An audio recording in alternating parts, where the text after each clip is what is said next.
In the opening scene, Travis Stolley, an armored car driver, arrives to pick up a package from a client. At his side appears Zoe, a mysterious young woman who casually lends him a pen. Travis is captivated by her at first sight. Just as he's about to leave, Zoe reappears, slipping him a folded note and urging him to read it. Suspicion sparks. Travis assumes she's a thief and draws his gun, only to discover it was all a misunderstanding. The tension dissolves, and later that night, the two find themselves tangled in passion at her apartment. Back to Russell, also an armored truck driver on the brink of retirement. This is supposed to be one of his last runs before hanging up the keys for good.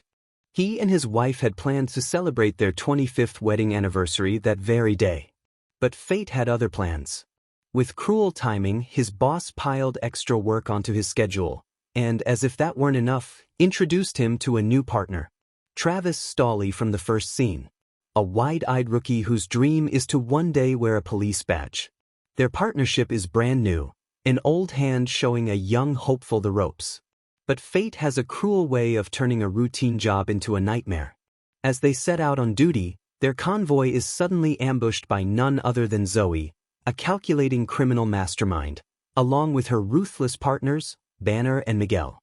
The attack erupts into chaos.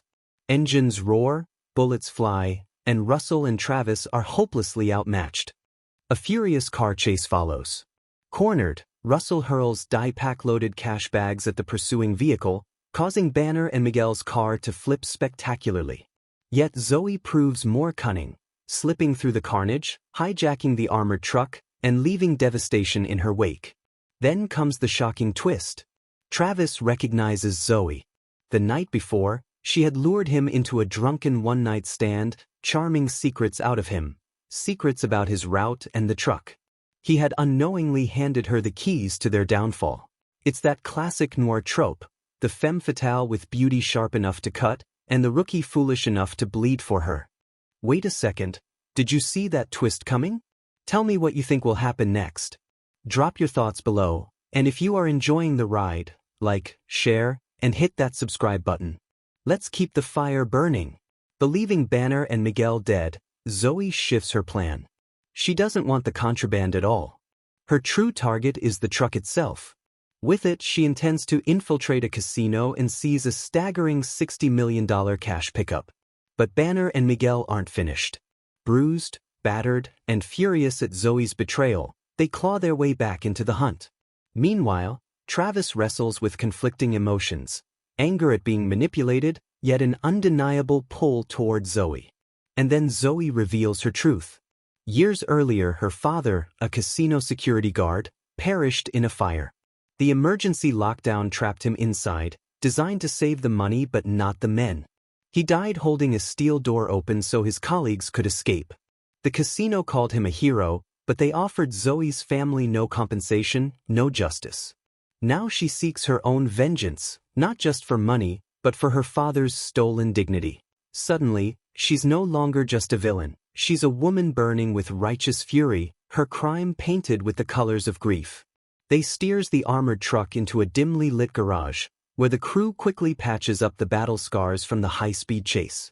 With precision, they repaint the panels, add new serial numbers, and stamp a flawless barcode, making the truck a perfect twin of the one scheduled to collect the casino's cash.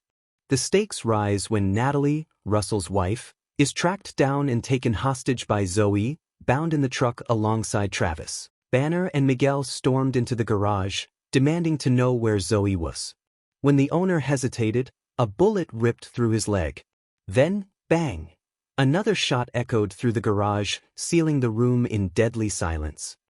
As the crew nears the casino vault, tension boils over.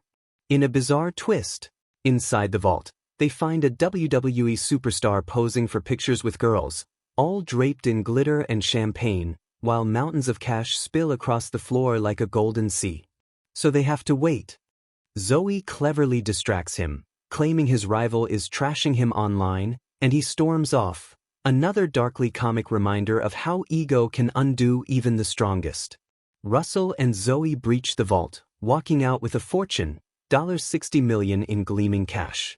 Yet fate is merciless. The casino manager recognizes Zoe and offers a hollow apology for her father's death, blaming corporate higher-ups. It's too little too late. The heist turns bloody again when Banner and Miguel reappear, vengeance blazing in their eyes. Upon reaching the warehouse, where Zoe had left a car to drive to the airport, chaos erupted. Out of nowhere, another truck bursts through the gate, driven by Banner and Miguel, slamming into the armored car and crushing it against the wall. Everything went black. When they regained consciousness, they were tied up in the back of the truck, the smell of gasoline thick in the air.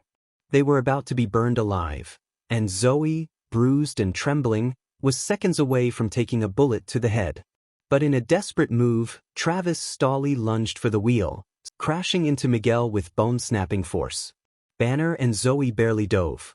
Banner seizes Natalie as leverage, while Miguel meets his grisly end under the crushing wheels of the armored car. The chaos spirals. Police swarm the scene. The armored truck thunders down highways with law enforcement on their tail, the chase broadcast live on television. In a moment both tragic and hilarious, their dispatcher Clark phones in, furious about a late delivery, only to realize his men are on the news, pursued by an army of police. Travis, fed up, flips him the middle finger on live TV. It's the kind of absurd, dark humor that action movies thrive on. Comedy in the middle of catastrophe. The pursuit culminates at a desolate airstrip. The armored truck, riddled with bullets, catches fire and explodes.